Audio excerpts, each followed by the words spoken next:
예. 우리가 세상을 살아가면서 이렇게 우리가 감정에 늘 이렇게 이 감정이 일어날 수밖에 없잖아요, 그죠? 그래서 우리가 감정을 이끌리지 말고 감정을 내가 조절을 하면서 감정의 참 주인이 돼야 된다고 이야기를 하는데, 뭐 하여튼 그럼에도 불구하고 너무 사랑하고 너무 좋아해서 또 너무 미워해서 그것도 다 고통입니다. 고통인데 특히 이제 우리가 미운 사람, 정말 우리가 이런 말 표현을 하면 그렇지만은 정말 막 죽이도록 미운 사람들 있죠. 그죠? 아마 우리 보살님 각자님들은 안 계실 텐데 그런 사람들이 있을 수 있어요. 근데 내가 막 우리 그거 아시잖아. 내가 막 아무리 미워하는데 그 사람은 내가 자기를 미워하는지 잘 몰라요. 더 화가 나요. 그죠?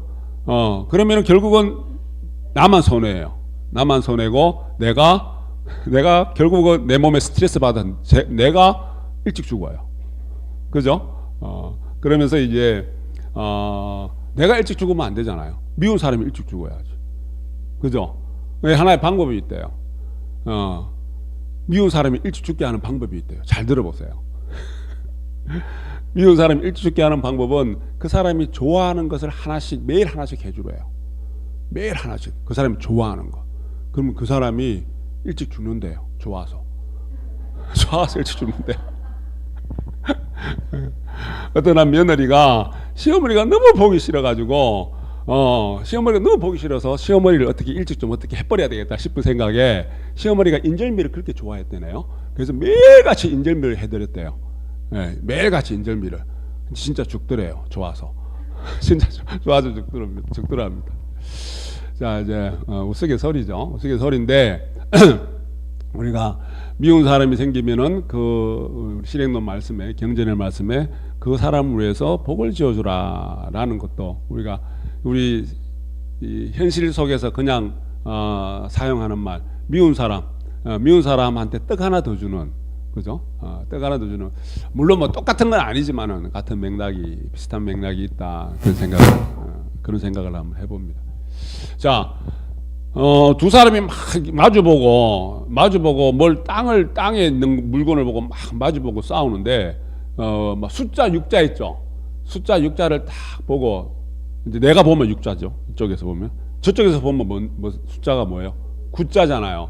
그러니까 이제 이게 만평에 나온 건데 내가 옳다. 내가 이게 6이다고. 상대방은 저 마주보는 있는 사람은 그게 왜 6이냐고 9라고 이게 막 이제 싸우는, 그죠? 자, 우리가 하나의 그게 그냥 우스개로 넘어갈 게 아니라 거기서 던져지는 가르침은 내가 상대의 입장에 되어보는 거. 그러니까 내가 옳다고 상대가 잘못된 것, 상대가 틀린 건 아니랍니다. 내가 옳다고 상대도 옳을 수도 있고 내가 틀릴 수도 있고 잘못될 수도 있고, 그죠? 어떻게 보면은 상대의 입장이 되어보는 것, 그게 어떻게 보면은 우리가 평생 내가 살아가면서 해야 될 마음 공부일 수도 있어요. 상대의 입장에서 내가 생각해보고 상대의 입장에서 내가 바라다보는 거, 그죠? 평생 연습해야 될 그런 대목일 수 있습니다. 어제도 그 말씀 잠깐 들었는데 합창 연습을 막 하는데 지휘자 선생님의 말씀이 뭐냐면은 내가 내 목소리를 낼 때 상대방 목소리도 들으면서 목소리를 내야 된다. 상대방 목소리도 그래야지 합창이 된다. 그래야지 화음이 이루어진다. 이 이야기입니다. 내가 내 삶의 과정 속에서 내가 막 내 목소리를 내고 내 이야기를 할 때 다른 사람의 목소리를, 다른 사람의 말을, 다른 사람의 이야기도 귀담아 들어가면서 흘러버리지 말고 귀담아 들어가면서 우리가 이야기할 줄 알아야 한다. 그죠? 일수사견이라는 말이 있습니다. 우리 부처님 경전에 나오는 말인데 일수 물수자입니다. 물 하나를 바라보는데 네 가지 견해가 있다 이야기입니다. 흐르는 물, 그냥 흐르는 물일 수도 있고, 뭐 잔잔한 호수 흐르지 않는 호숫가의 물일 수도 있고, 하여튼 물 하나를 바라보는데 네 가지 견해가 있다. 그래서 하늘의 천신들이 물을 바라볼 때는 유리알처럼 반짝반짝반짝하는 유리구슬처럼 보인답니다. 우리 사람들이 인간 세상에 사람들이 물을 바라볼 때는 어떻게 보여요? 그냥 물이에요.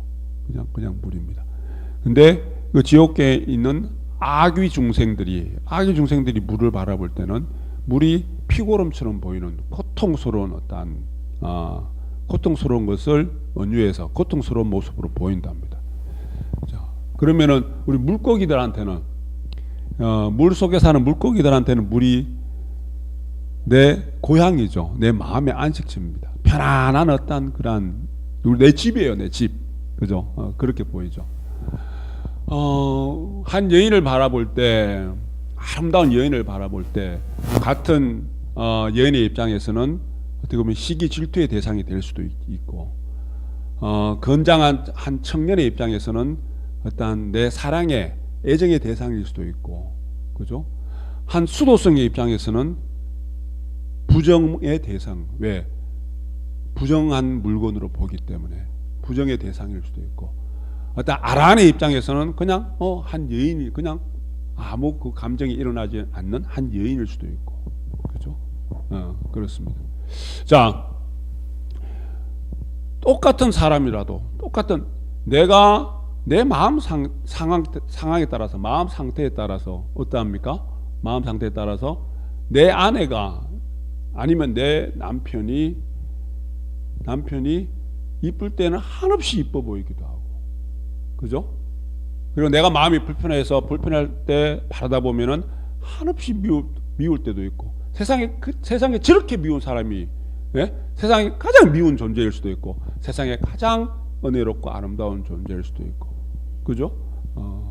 또 직업에 따라서 다릅니다. 그죠? 예를 들어서 한 물을 보는데 과학자들은 물이 이 세상의 지구상의 전체가 물은 몇 프로를 구성하고 있고 물의 분자 구조가 어떠며 한 시인이 물을 바라볼 때는 일단 시적 영감이 떠오를 수도 있고, 그잖아요. 그죠?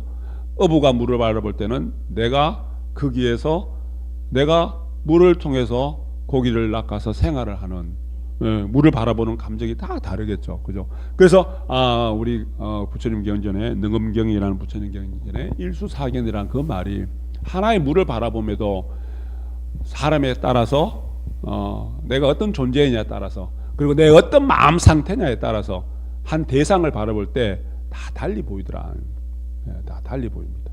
그래서 그게 결국은 뭐냐 하면은 우리 아까 숫자 6의 이야기, 그죠? 그가 똑같은 이치죠. 상대의 입장에서 세상을 바라볼 수 있는 이 연습이라는 것은, 그죠? 우리가 공부는 평생 해야 될 공부이기도 하고, 우리가 평생 풀어야 될 숙제이기도 하다. 그죠? 우리 아시는 바와 같이 인간은 우리가 5 감각 기관을 통해서 안입이 설신 이까지 보면 6 감각 기관이죠. 감각 기관을 통해서 세상 모든 만물들을 바라다 봅니다. 한 유명한 철학자 말씀이 인간이란 존재는 7개의 작은 창문이 있는 감옥과 같은 존재다. 7개의 작은 창문이 뭐예요? 눈 2개, 코 2개, 귀 2개, 입 하나. 우리 감각기관이에요. 7개의 작은 창문을 갖고 있는 감옥과 같은. 그러니까 이게 작은 창문을 통해서 내가 세상을 바라다보고 세상을 느끼고 냄새 맡고 듣고, 근데 그 작은 창문에 갇혀 있는 그게 전부인 양 그렇게 살아가더라는 이야기입니다. 근데 우리 조금만 더 넓혀서 이 감각 기관만을 바라다 봤을 때, 감각 기관만을 갖고 이야기했을 때 인간이란 존재는 고등동물이 아닐 수 있습니다. 오히려 하등 동물입니다. 우리가 일반적으로 축생 이야기할 때 곤충이나 어떤 동물보다도 더 감각 기능이 떨어진다는 이야기예요. 우리 왜 잘 아시는 바와 같이 박쥐나 뭐 돌고래나 이런 보면은 이 주파수 있잖아요. 그죠? 뭐 초음파나 뭐 어떤 그런 걸 통해서 서로 교신도 하고 알아듣고 어떤 행동을 한단 말이에요. 그 대화에 사람은 절대 낄 수 없습니다. 왜? 우리 뭐 알아차리질 못하니까. 그만큼 우리가 작은 창문이라는 말은 그런 의미를 갖고 있거든요. 그 말씀 제가 한번 들었는지 모르겠는데 제가 어느 날 이렇게 뭐 때문에 이렇게 앉아 있는데 저기 앞에 잔디밭이 있었어요. 풀밭이 있었는데 새가 몇 마리 앉아갖고 그냥 꼭꼭 쪼고 이렇게 풀밭을 그냥 쪼으면서 다녀요. 그래서 저 먹이가 있나? 뭘 저렇게 쪼아야 되냐? 라고 바라다 보니 새가 돌아다니면서 내 눈에는 안 보이는데 콕콕 부리를 쪼을 때마다 땅 속에 있는 벌레들을 하나씩 탁탁 집어냅니다. 네, 땅 속에 있는 벌레예요. 우리 눈에는 안 보이죠. 들리지도 않죠. 그죠? 냄새 맡을 수도 없죠. 근데 그 새는 왔다 갔다 하면서 느낌이 있는 거예요. 뭐 듣는 건지 냄새를 맡는 건지 뭔지는 모르겠지만 땅 속에 꿈틀거리는 그걸 느끼면서 톡톡 집어 먹는 거예요. 그죠? 그래서 야 어떻게 그것만 보더라도 제가 나보다 나은 감각 기능을 갖고 있는 거예요. 내가 절대 새보다 나은 게 하나도 없어요. 그 감각 기능으로 봐서는. 인간은 두뇌가 있고 사고를 하고 생각을 하고 그러한 것들이 있기 때문에 그거 없다면은 인간은 절대 고등동물이 아니다. 이런 이야기를 합니다. 그죠?